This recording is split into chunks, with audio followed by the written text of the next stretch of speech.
Who are the non-Temple Raptors leaders? Who can the Raps beat in a 7-game series? What's my favorite player interaction? It's Mailbag Thursday.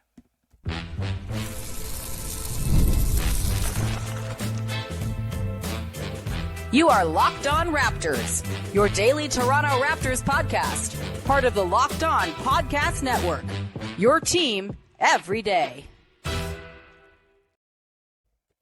It's your favorite part of the day. Thanks for making Locked On Raptors your first listen every day. I'm Vivek Jacob. I've been covering the Toronto Raptors for 8 seasons across several outlets. You can follow Locked On Raptors on X, Instagram, and YouTube. And be sure to check out the Locked On Raptors Discord, where you can talk all things basketball, but especially the Raptors. This episode is brought to you by Monarch Money. Take control of your finances with Monarch Money. Use code LOCKEDONNBA at Monarch Money for 50% off your first year. It is Thursday, July the 3rd. I'm going solo today for the mailbag. Thanks to everyone in the Discord for the questions.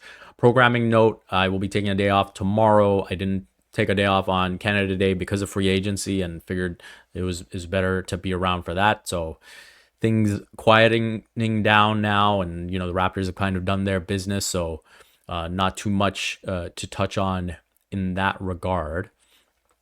I'm not going to touch on Summer League stuff today. I know some of you sent in some questions about Summer League. I'd rather start it on Monday. And so I'll take on some of the questions there and then just be in full Summer League mode leading up to the first game on Friday.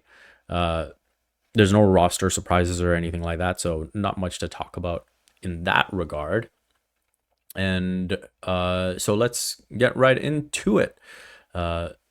There's a couple of questions that I left over from the previous mailbag that I'll get to start. So Nico, you asked, both draftees talked about the importance of chemistry. Who do you see as the Raptors' clear leaders in the intangible off-court stuff this offseason heading into next season? And what kind of leadership do they show? Garrett Temple excluded.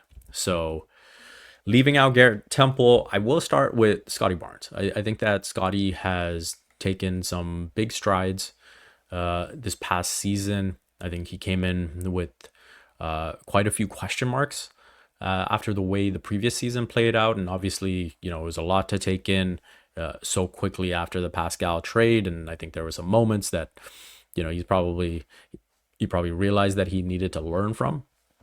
And I think the way things played out last season were really good from that standpoint. And I think he's someone over the course of the summer I would absolutely expect to keep in touch with the young guys, encourage them.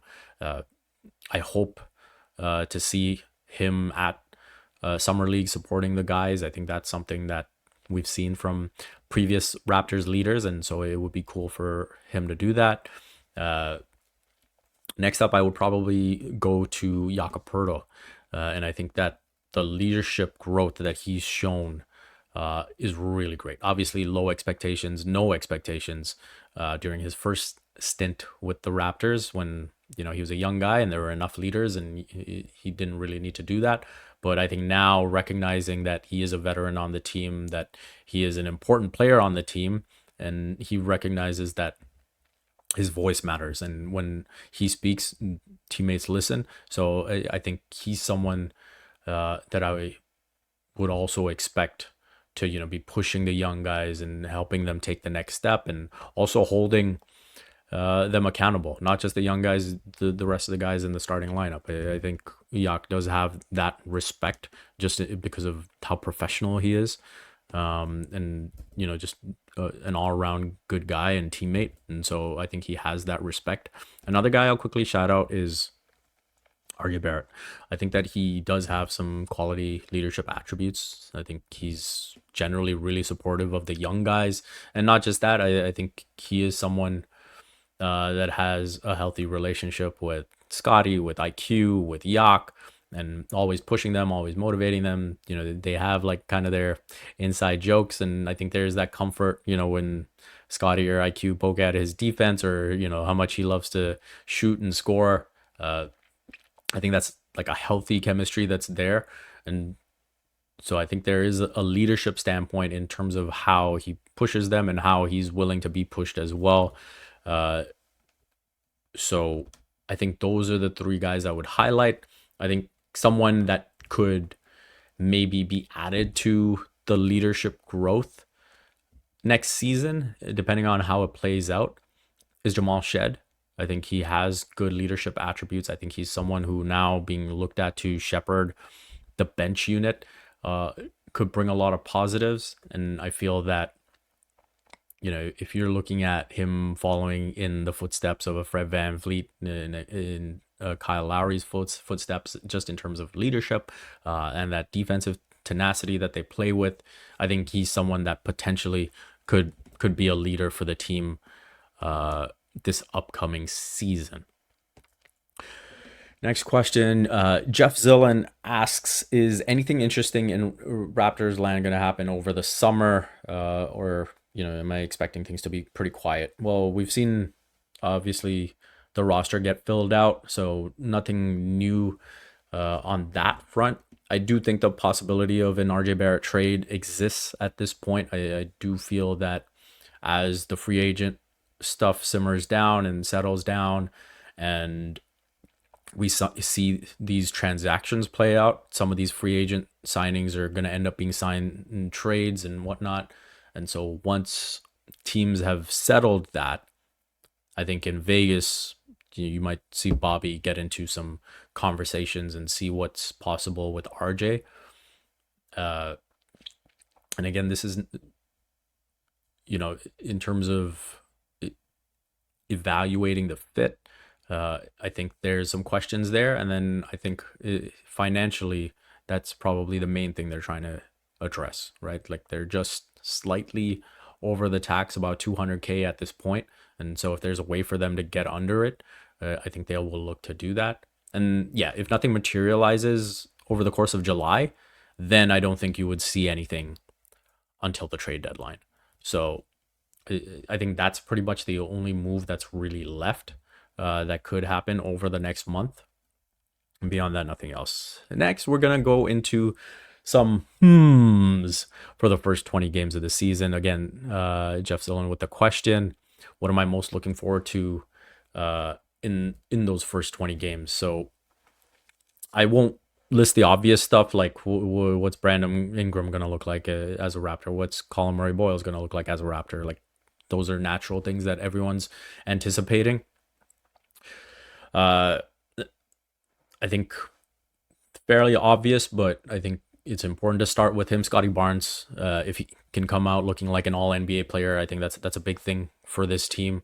I think that this is the first year of his deal in the max that he signed, max extension that he signed. So expectations are going to be there, and understandably so. So you expect all-star level at a minimum. You expect the defense to be great, but the offensive side of the ball now has to take that next step.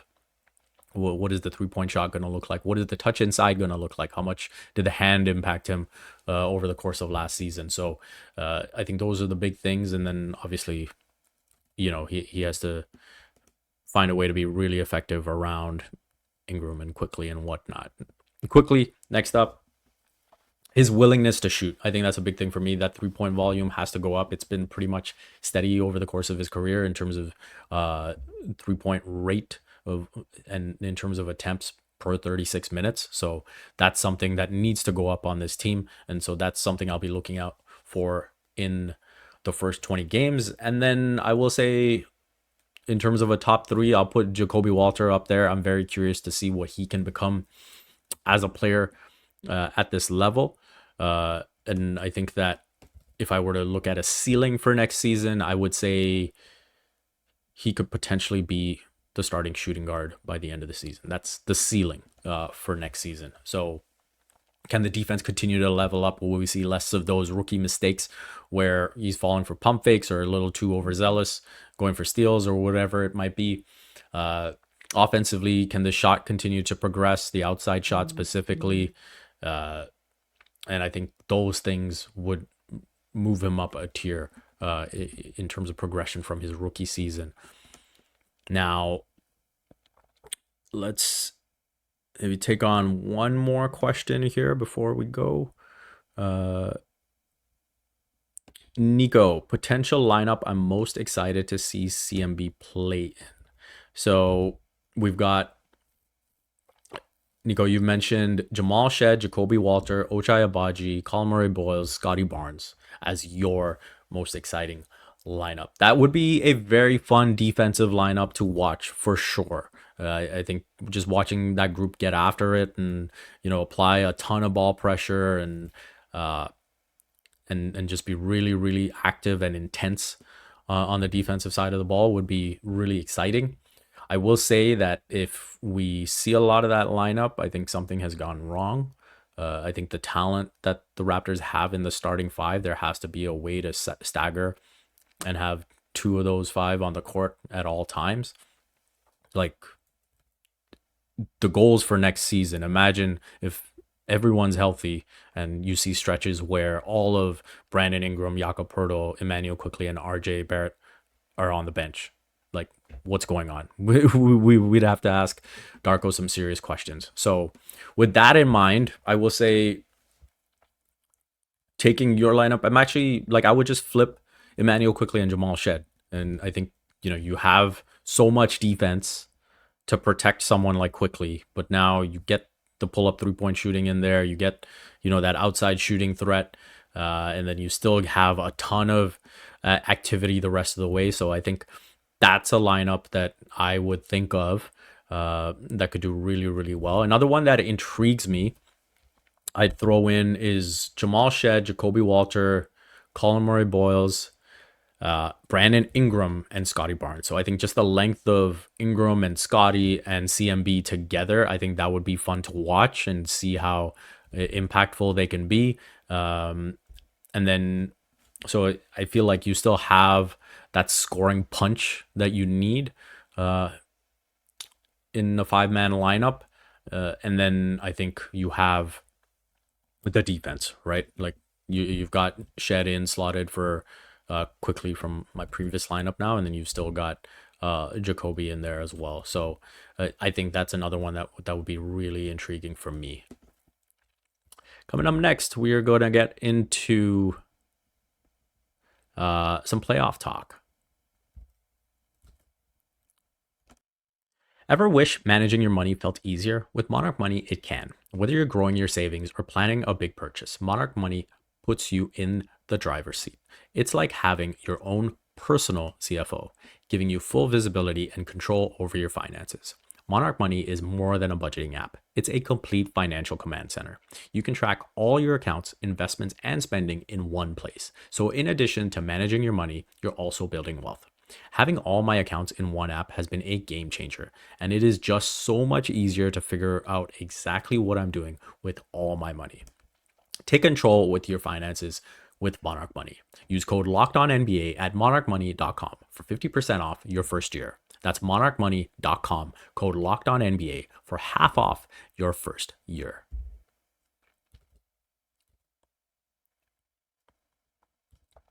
And we are back at it. I'm going to get into Psychic's question of who in the East could the Raptors beat in a healthy 7-game series? What has to swing right for them to beat a team above them? So, obvious choices. The Raptors can beat the Wizards, the Hornets, the Nets in a 7-game series. I'm very confident of that. I think we can skip over that. We are not going to be seeing that in the playoffs.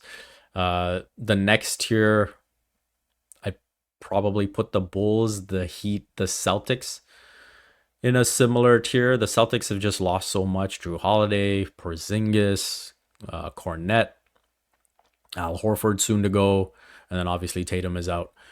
So I think those 3 teams might be in a similar tier.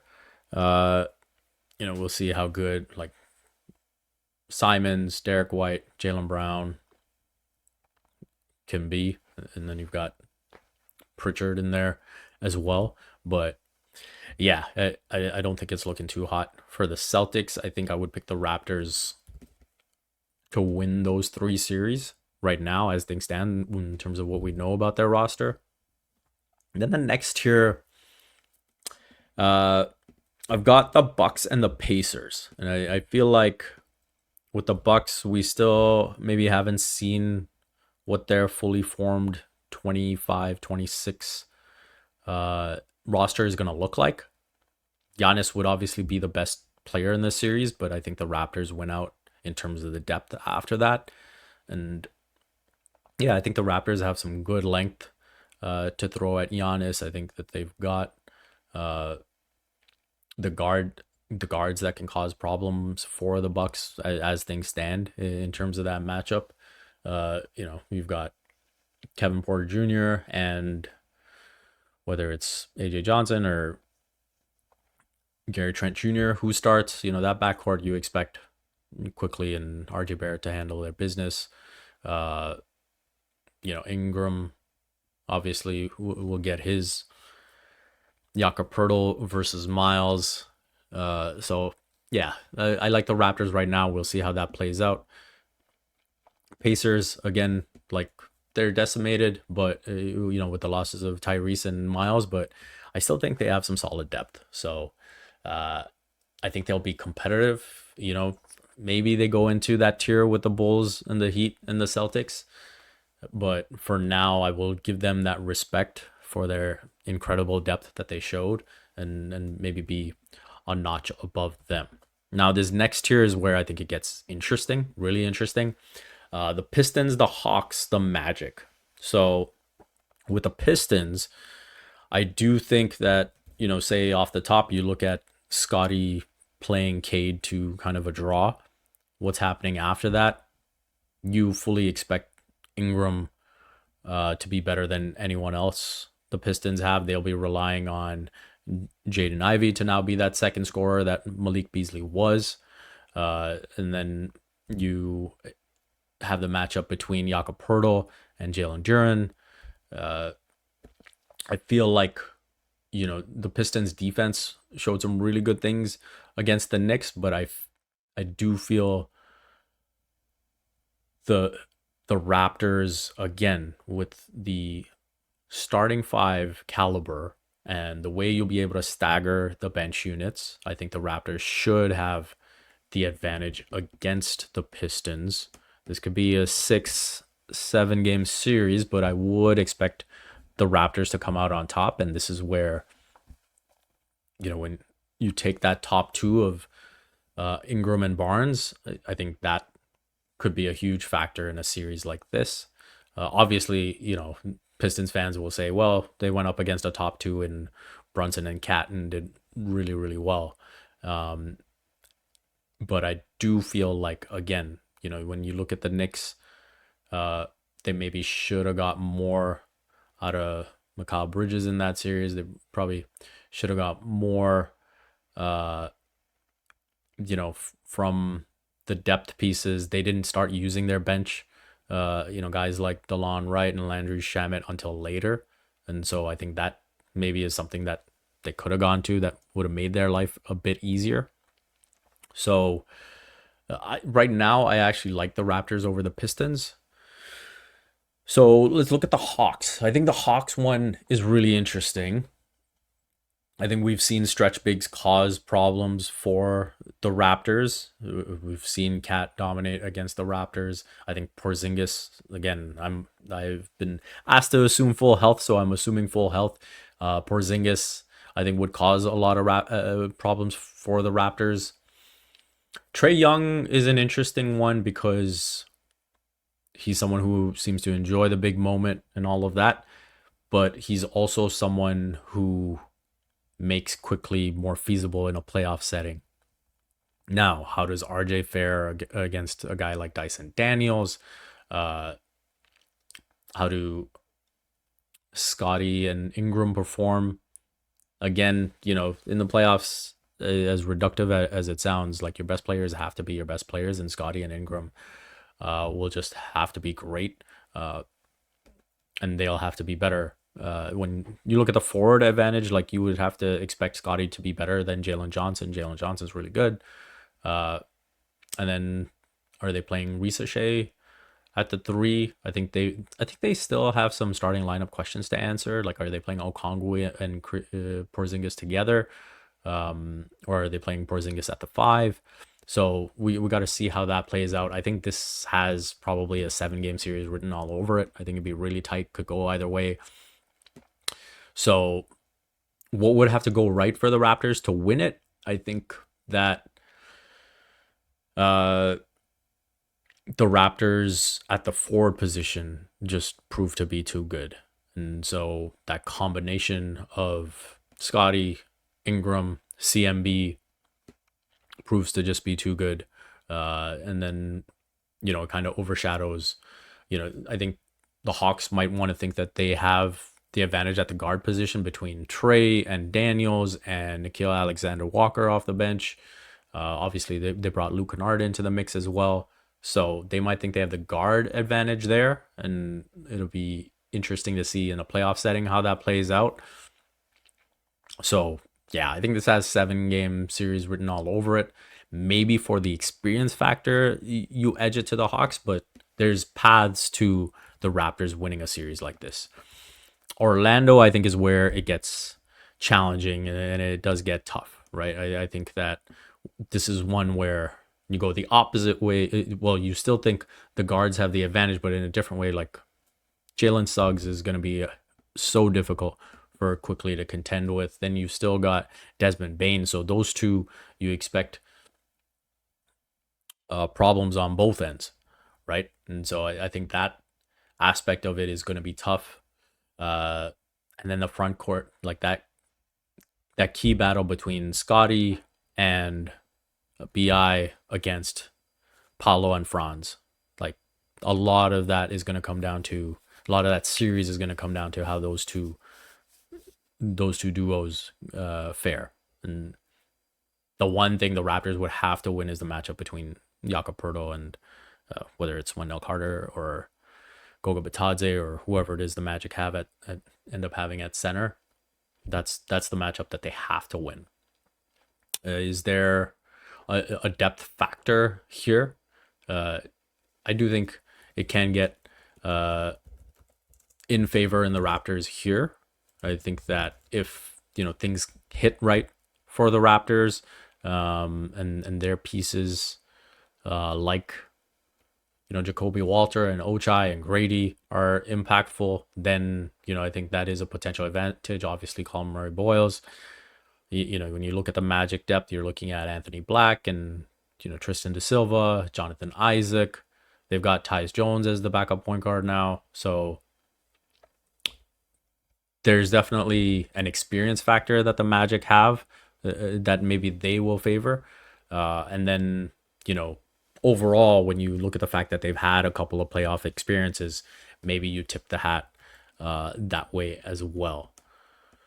So, yeah, I think, again, because I've been asked to presume health, I have to tip my hat to the Sixers and say if Embiid and George and Maxey are healthy, then they are beating the Raptors in a 7-game series. I think that top end talent is just too high. And so even if the Raptors have a bit of a depth advantage, I think having 3 players like that who,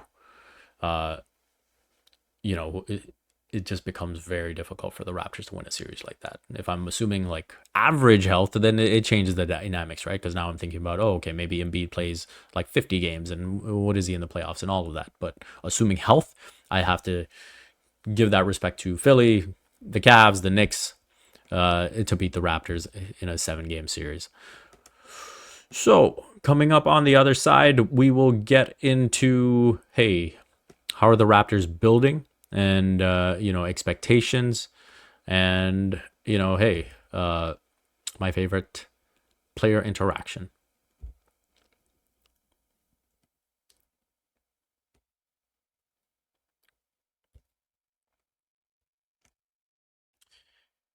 And we are back at it. Psychic with the questions again. Do you think the team is surrounding Scottie with the archetype of players that will work to win a 7-game series? Now, I think they have what it takes to win a 7-game series. Do they have what it takes to win a championship? No. We know that we are in the process of this Raptors team getting out of that initial rebuild phase and getting into, hey, how can we build a playoff team and, being a consistent playoff team. So I think the Raptors have the tools, have the players to win a 7-game series, depending on how the matchup plays out. I think that's obviously such a big part of it. And I think when you look at the players around Scottie Barnes, I think in theory you had the right idea with getting someone with 3-point pull-up juice next to Scottie in the backcourt in Emmanuel Quickly. I think RJ provides good rim pressure and someone who you can kind of rely on for a consistent 20 a night. We'll have to see how the efficiency plays out. Brandon Ingram, you identified the need for a bona fide scorer, and so you've brought him into the mix to be a late clock guy as well. Jakob Poeltl, hugely impactful, impacts winning. They're so good. They're so much better, I should say, in the minutes that he's on the floor. So I think that so much of this is we just have to find out. I think there are good pieces in place for where the franchise is right now and what they're trying to accomplish right now. I think the bench, I like positives all around, smart, high basketball IQ guys.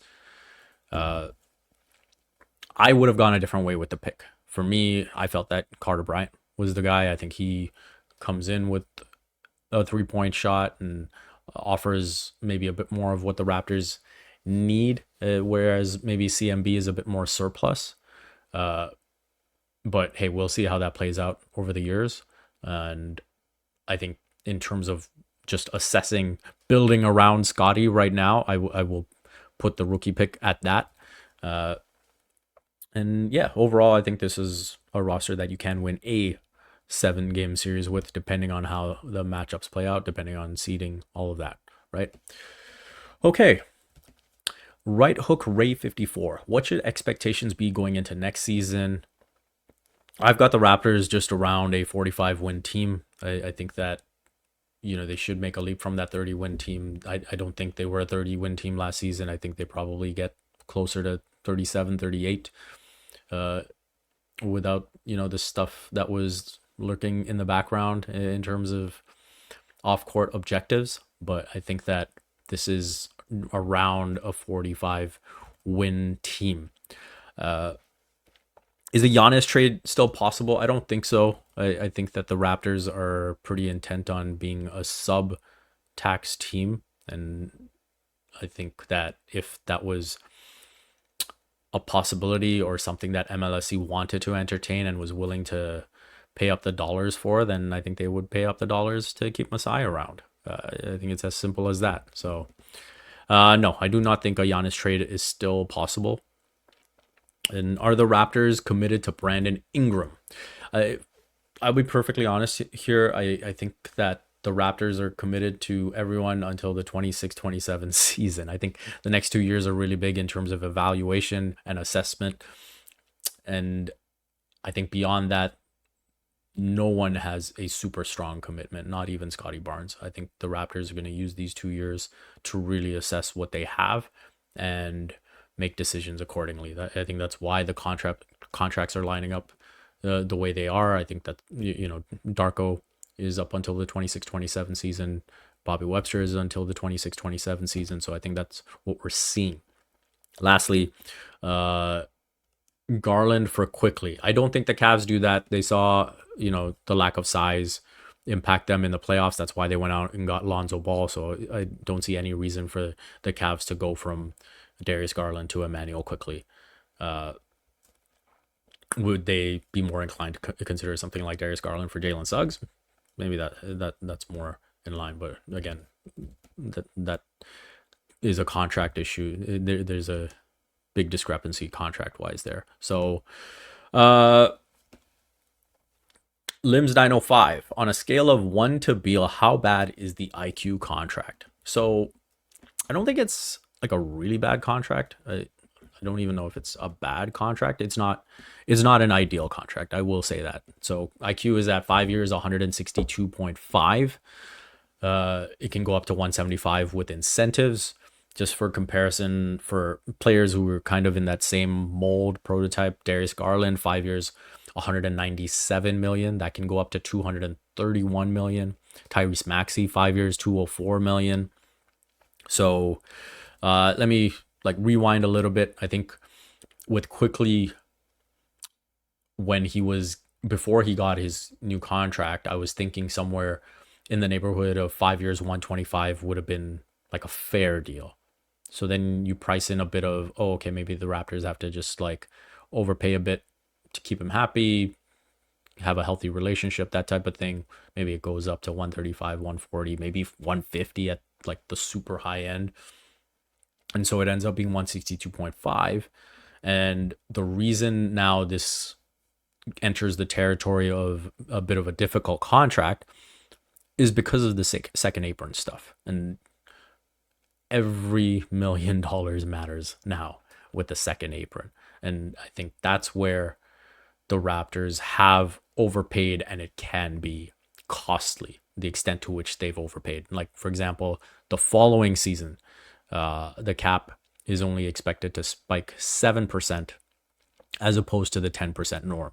So that also impacts another team viewing how they view the Quickly contract. So I do think there is a bit of a negative impact with IQ on a scale. Like, say if Wembanyama is a 1 because he's still on his rookie deal and we know what he is, and Bradley Beal is on the other end, I'd say Quickly is maybe a 6, 6.5. Maybe Jabari Smith, 5 years, 120, getting that extension. He's at a 5. So I'd put Quickly at like a 6, 6.5.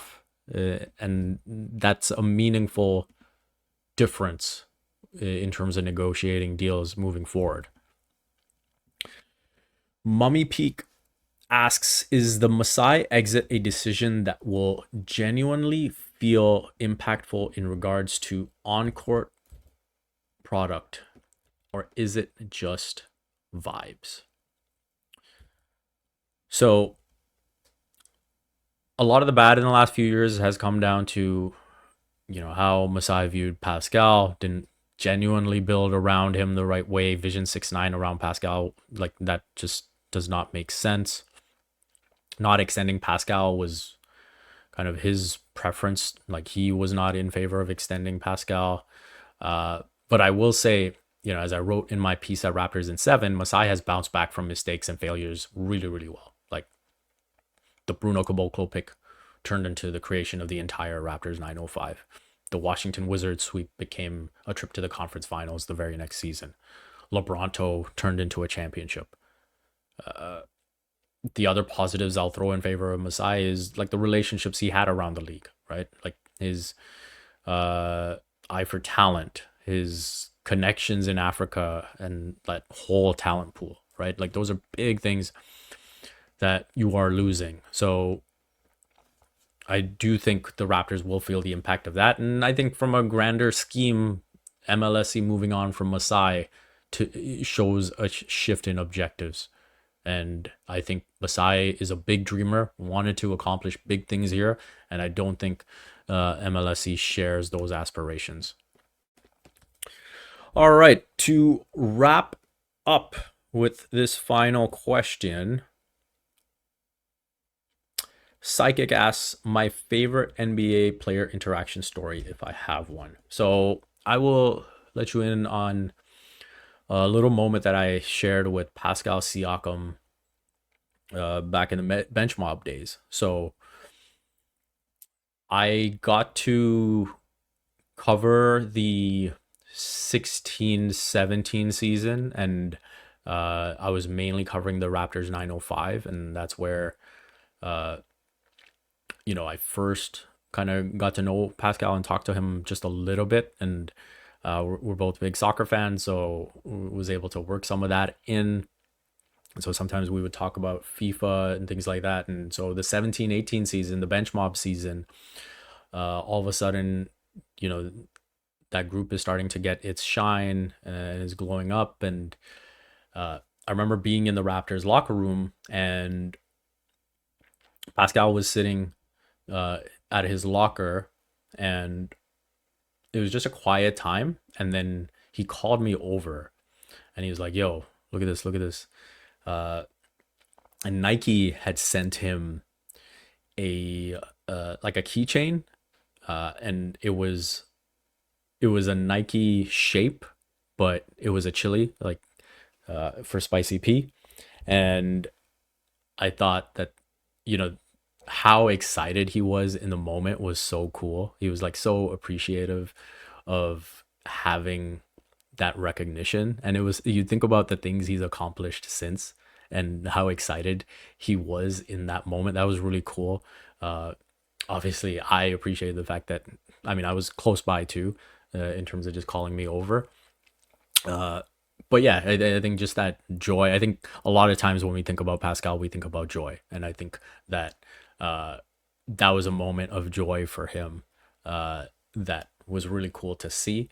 And obviously, it's a pretty small thing when you think about all the things he's accomplished since. So yeah, I think I will wrap it up there. If you want to continue any of these discussions, head on over to the Locked On Raptors Discord. Thanks again for all the questions. If you're not on the Discord, you want to send in questions, wherever is, you got to get in. You got to get in. Link is in the description.